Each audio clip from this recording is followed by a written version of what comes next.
Bueno, buenas tardes. Hoy vamos a hablar sobre el duelo a partir de las falsas creencias que existen sobre este. Una falsa creencia es una idea o imaginario que está instalado en el común de la sociedad y que se sostienen a partir de frases y comportamientos que tenemos cuando estamos con una persona que está atravesando un proceso de duelo o incluso cuando nosotros mismos estamos en duelo.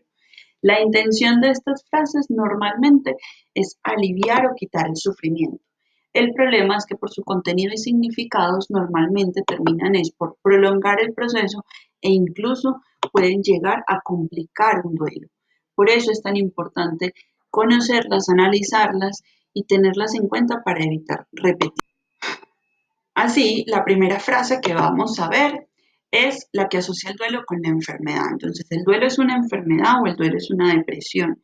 Esto es falso. Aunque el duelo puede compartir ciertas manifestaciones con la depresión, como la tristeza, el insomnio, la falta de ánimo, de motivación, no podemos asociarlo a una enfermedad por el hecho de que ocurre cuando se da la pérdida de un ser querido o algo significativo para nosotros. Así, tenemos que el duelo es una reacción psicológica normal y adaptativa, es un proceso normal, doloroso, subjetivo e individual que se da cuando experimentamos una pérdida de alguien o algo significativo.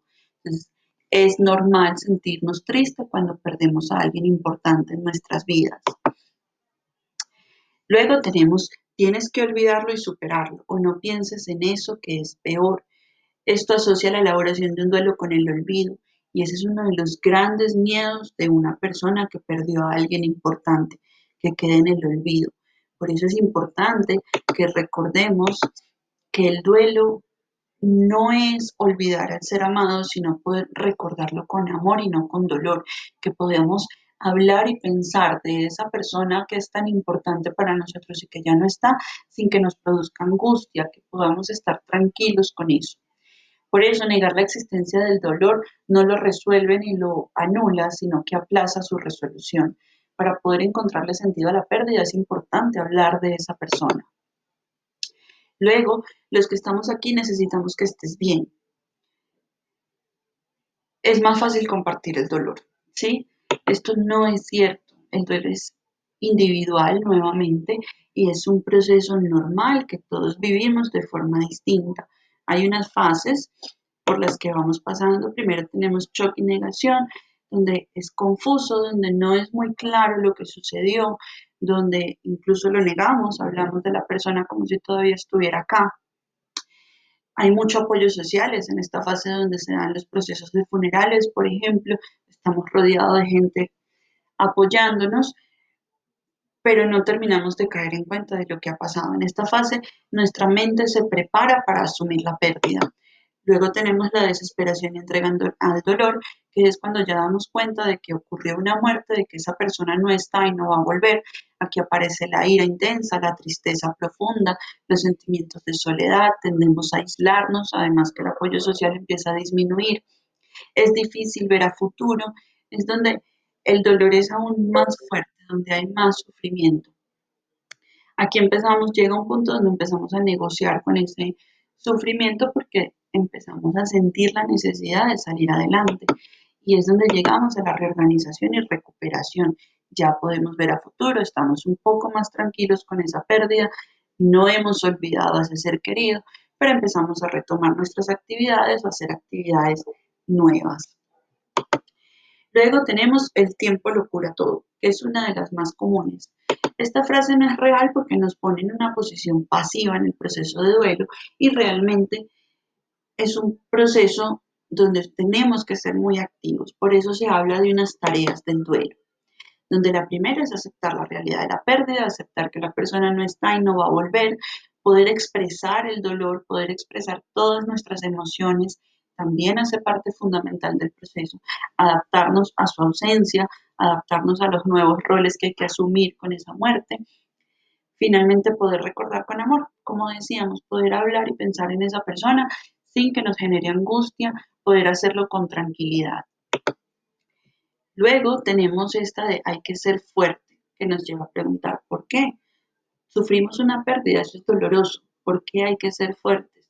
Recuerden que la tristeza y el duelo no es igual a debilidad, ¿sí? Entonces, esta es falsa, al igual que a él o ella no le gustaría que sufrieras. Esto por definición también es falso, pues una persona que fallece, así como pierde signos vitales, también pierde capacidad cognitiva. Entonces, no, en una persona que ha fallecido no hay sentimientos, no hay pensamientos, no hay emociones, así que no es posible que sufra porque nosotros nos sintamos mal por su partida. Así tenemos que tener en cuenta que hay unas manifestaciones normales que ocurren en el duelo. A nivel físico, podemos sentir un vacío en el estómago, puede que nos duele el pecho, nos duelen los músculos, la cabeza. Eh, a veces podemos sentir que nos falta el aire, hay como un vacío fuerte en el estómago, nos sentimos cansados. La cantidad de emociones produce un agotamiento físico y emocional y mental. Entonces, todo esto es muy común. Hay unas manifestaciones emocionales, nos sentimos tristes, nos sentimos culpables, nos sentimos ansiosos, tenemos miedo, nos sentimos solos, pueden aparecer por separado o todas al tiempo, pero aparecen y es normal. Hay unas manifestaciones cognitivas, el pensamiento también se altera, entonces es difícil concentrarnos, es difícil hacer ciertas actividades, los pensamientos son repetitivos frente a esa persona que ya no está y cómo va a ser nuestra vida con esa persona, incluso llegan a fastidiarnos, pero es parte de la elaboración que tenemos que hacer. Hay unas manifestaciones conductuales, entonces lloramos mucho, no queremos estar solos, hay una pérdida de interés por las actividades cotidianas, incluso hay quienes asumen comportamientos propios de la persona que falleció. Hay unas manifestaciones sociales, como nos aislamos, entonces bajamos la interacción social, no queremos reunirnos con nadie, no queremos hablar con nadie, es difícil retomar esas actividades. Finalmente hay unas manifestaciones espirituales. Son muchas las personas que, por decirlo de alguna manera, pelean con Dios, se sienten enojados con Dios, con su fe. Es como si hubiera una pérdida de fe transitoria. Esto es normal que ocurra también, es parte del proceso de darle sentido a esa pérdida. Otra es, si no lo superas, no lo dejas descansar. Esta no solamente es falsa, sino que hay que tener cuidado con ella. Una persona que está sufriendo la pérdida de un ser querido, que tiene ese dolor tan intenso, debemos cuidar de no sumarle culpa porque ese ser querido no descanse. La lógica del descanso se asocia mucho sobre todo cuando hay enfermedades prolongadas y dolorosas, que cuando finalmente mueren decimos, bueno, descansó. Recordemos que por definición, cuando una persona muere, así como no hay signos vitales, no hay actividad cognitiva. Entonces, no es posible que esa persona se sienta cansada o se sienta mal porque nosotros estemos sufriendo.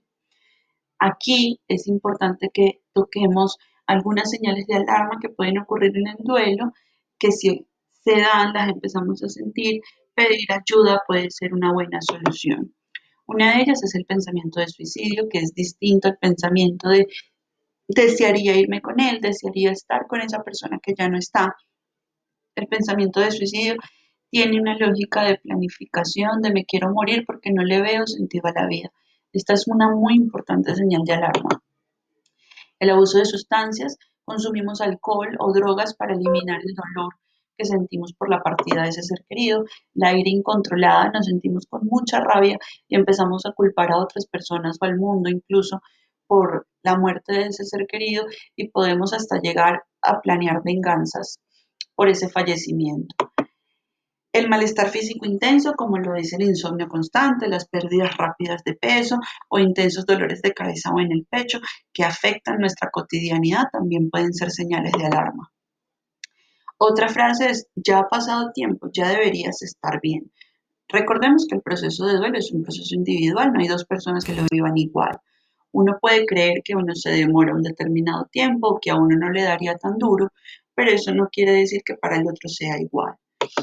Aquí hablamos de otras señales de alarma asociadas al tiempo. El duelo no tiene un tiempo específico, pero sí esperamos que después del periodo de 6 meses a un año de la pérdida, ya la persona empiece a recuperarse y a retomar su vida normalmente y a estar un poco más tranquilos. Entonces tenemos la desesperación intensa o extrema, donde sentimos que no vamos a recuperar el sentido y nunca nos vamos a sobreponer a pesar de nuestros esfuerzos. los sentimientos de culpa desproporcionados, entonces ya no solamente nos sentimos culpables frente a la muerte, sino que nos empezamos a sentir culpables por todo en nuestra vida. La depresión prolongada, de nuevo, después de 6 meses a un año, si esa sensación de estar más lento, de estar atrapado, de la tristeza profunda, no empiezan a pasar, sino nos empezamos a sentir un poco más tranquilos, de pronto hay que pedir ayuda. Luego tenemos, tú lo que tienes que hacer es salir y distraerte. Sí, pero cuidado. A pesar de haber sufrido una pérdida, tenemos derecho a salir, a distraernos, a divertirnos, a tener algo de vida, incluso sintiendo mucho dolor. Pero esto no se puede convertir en una forma de evitar el sufrimiento. Hay unas pautas que podemos tener en cuenta para poder cuidar la salud mental en el proceso de duelo y poder terminar esa elaboración de forma más sana. Una es permitirnos sentir y expresar lo que sentimos, todas esas emociones y reacciones del proceso. Buscar apoyo social y familiar, no tenemos que pasar por todo esto solos, podemos compartirlo con otros seres queridos. Establecer una rutina, esto nos ayuda a tener un poquito de control en una situación que es confusa y puede ser caótica. Realizar actividades de autocuidado, cuidar la higiene del sueño, cuidar la alimentación, mantenernos en contacto con el mundo, hacer ejercicio, son cosas que pueden ser parte de esa rutina y que nos ayudan a irnos organizando poco a poco y a recuperarnos de una forma sana. Buscar ayuda. Si nos sentimos muy desbordados, es importante buscar ayuda. Reconocer que necesitamos un apoyo es una señal muy importante en salud mental. Finalmente, la pregunta, ¿hay que ser profesional de salud mental para acompañar a una persona en duelo? No, a veces puede que no sepamos muy bien qué decir, pero sí hay unas cosas claves que podemos tener en cuenta para acompañar a otro en duelo. Una de ellas es normalizar. Decirle a la persona que está bien, que sienta dolor, que esté triste porque su ser querido ya no está. Es normal y decir que es normal sentirse así ayuda y mucho. Permitir la expresión, ponerse a disposición para que el otro pueda hablar con uno, para que puedan llorar con uno, es una herramienta muy valiosa. Nombrar a la persona fallecida. Muchas personas le tienen miedo a esto porque creen que incrementa el dolor y realmente traer el nombre constantemente a colación en nuestras conversaciones con esa persona en duelo permite decirle a ese doliente que su ser querido no va a ser olvidado, que nos acordamos de él. Respetar y aceptar los deseos de la persona. Podemos invitarlo a salir, podemos invitarlo a caminar, pero si la persona no se siente lista para eso, debemos respetarlo. Acompañar en silencio. Cuando no sabemos qué decir, decirlo también es válido. No sé qué decirte, no puedo imaginarme cómo te estás sintiendo, pero si me necesitas, acá estoy. Es una forma de estar ahí presente, aunque sea en silencio. Expresarnos, poder decirle al otro que estamos tristes viéndolo así, que lo acompañamos en ese dolor también es muy valioso. Lo más importante, aceptar los tiempos individuales de la persona en duelo. Recordemos que no para todo el mundo es igual, que cada quien tiene sus tiempos. Eso es todo por este momento. Recuerden seguirnos en las redes sociales. Si necesitan apoyo en un proceso de duelo o conocen a alguien que pueda necesitar el apoyo, en la página web se pueden registrar. En Baki nos pueden apoyar. Recuerden que el servicio es completamente gratuito. Si quieren hacer algún aporte económico para poder mantener todo esto en funcionamiento a largo plazo, nos pueden apoyar por la Baki. Y suscríbanse al canal de YouTube que vamos a seguir conversando sobre muerte, sobre duelo, sobre diferentes tipos de pérdida para que podamos compartirlo. Eso es todo por el momento. Muchísimas gracias.